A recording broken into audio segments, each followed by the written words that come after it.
Now let's go back to Dalek Occupation of Winter. Yeah. Um, so David Richards is continuing the blue. So how do you know John Dorney as an actor or as a writer or I know him because I used to Gingers? be on a yeah I used to know him on a Doctor Who forum called I think it was Outpost Gallifrey back way Right. back in the day, and he was on there as Dorney, and so he was a person who I knew from Doctor Who. I've got a lot of friends I've made through Doctor Who forums who I then went on to be flatmates with or colleagues with, and Dorney was he was an actor and he came up a few times at Edinburgh Fringe and we met each other up for a drink to say, oh yeah, I know you from the Doctor Who forum. Met up that way, and I think I remember him saying, "Oh, I've just had my first Big Finish acting gig, which I think was McGann called Faith Stealer. I think Faith he played a Stealers. few. Yeah, Yeah. he had a few Whoops, be small, praised. wasn't it? Yes, that's that. Yeah, and he had a few roles in that, and then over time he suddenly was also writing, and because he's a tremendous writer. I do think John Dorney is one of the hardest working writers I've ever met. Certainly one of the most talented writers I've ever met for this facility for not only coming up with wonderful ideas and telling them in such intelligent ways, but for doing it so damn quickly. You know, the man is an absolute machine, but but still, coming out. I was going to say churning out because he does it so quickly, but actually, every single script he writes is just filled with magic and wonder and life. He's a tremendous writer, absolutely wonderful writer, a tremendous editor as well.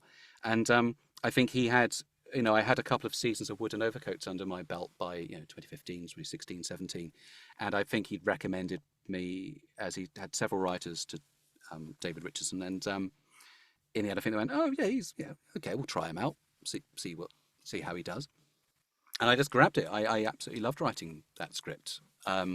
Made lots of mistakes, of course, as you do on your first one. The first outline I sent them was like 20 pages, and they said, "Could it be two?" I went, "Oh yeah, sure."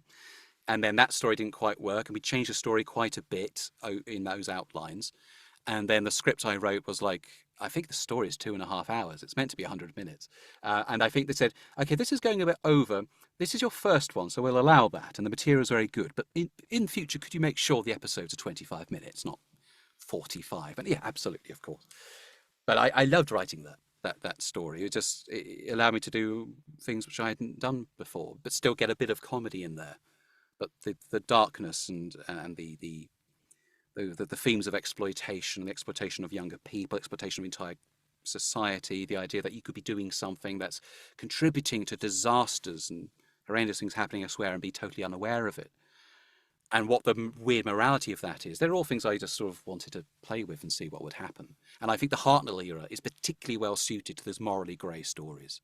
Hmm. Even though the audience was probably at their youngest with the Hartnell era, some of those stories are very dark. And a show that can go from giant ants one week to suddenly doing the Crusades the next in quite a nuanced fashion.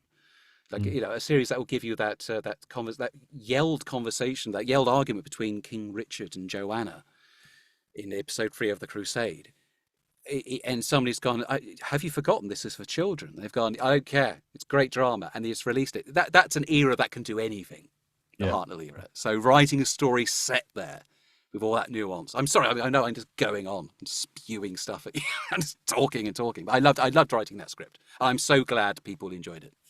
Yeah. No, you gave it four episode titles. Very Yep. typical with the. Were you asked to Yeah. do that, or you just did that We yourself yeah, we were because you asked. They had to? said, yeah, they said because it's a Hartnell story, could you give us some titles as well for those? And I went, yeah, absolutely. So quickly came up with those.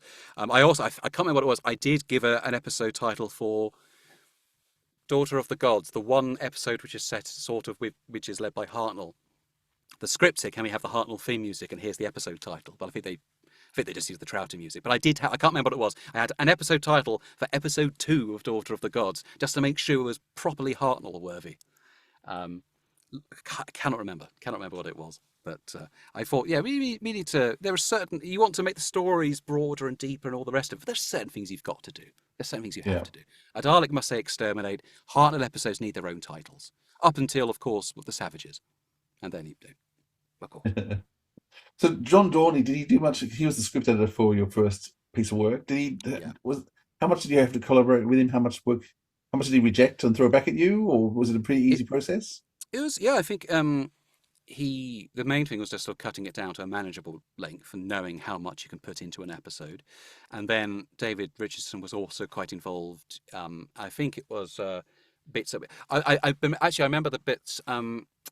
Originally, a lot of the story revolved around a hospital where I think people were maybe being turned into Daleks or turned into something. A lot of it was about a hospital, and they said, "This is good. Could we give you notes tomorrow?" And I said, "Oh, why is that?" They said, "Because tonight is a new Capaldi episode called Well Enough in Time, and we think there might be a bit of crossover, but let's see." And then, of course, the episode came out, and it was a lot of it set in a hospital with Cybermen. And they went, "Yeah, this is a bit too similar. Can we get rid of the hospital?" And I went, "Well, at least I'm working along similar lines to Stephen Moffat. There's something good there. It's well done. But just got there rather late in a different medium." But I think there's could we get rid of the hospital? How about could we have like a lab?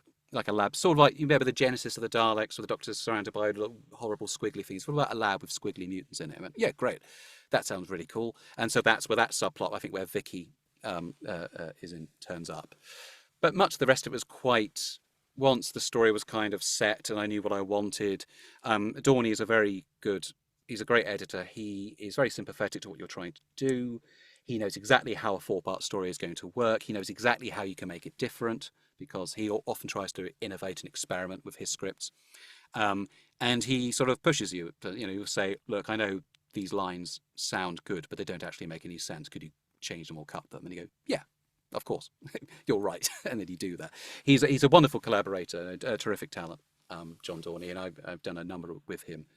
But I think the main note I remember for Dalek Occupation was, he said, the characters are drinking quite a lot. There's a lot of people seem to be drinking brandy. You do realise that by this stage they'd be paralytic.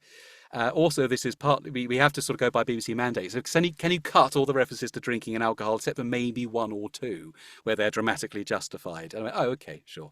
And I think some violence got cut. I think it was a bit more violent. There were probably a few Eric Saywardisms in there which got cut, because they said you can't have the chief of security punch the Doctor in the stomach. It's William Hart, and it would be sad. So she can threaten him. So then I said, okay, I'll get rid of that. And then I think I replaced it with something much nastier. Originally, she he was piecing up. And I went, okay, we can't do that. And I went, all right. And I wrote the scene where she sort of threatens to torture him with a Dalek sort of fire, the sort of flamethrower,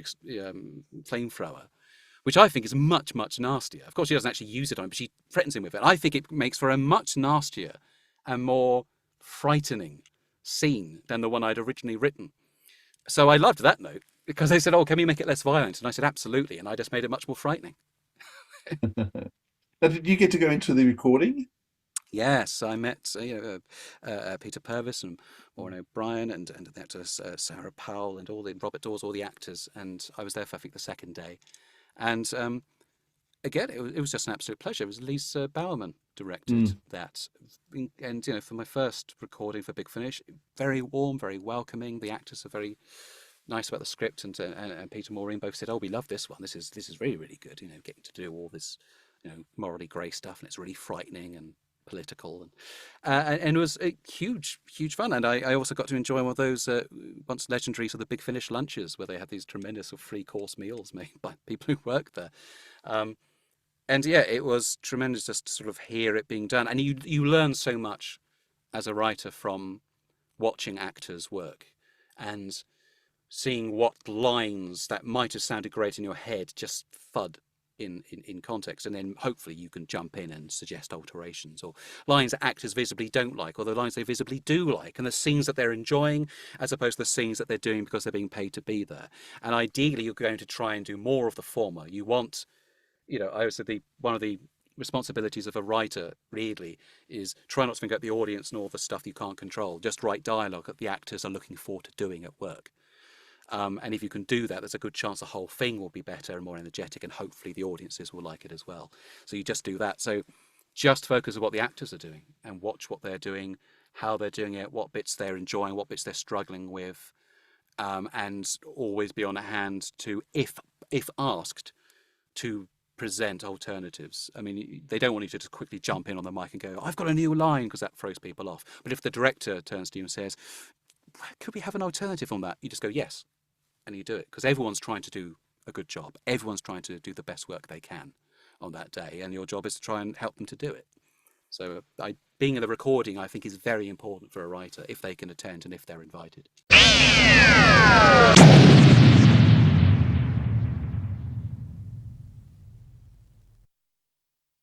If you enjoyed what you heard in this clip from the Sirens of Audio podcast, be sure to subscribe and click that notification bell so you never miss out on another episode from us.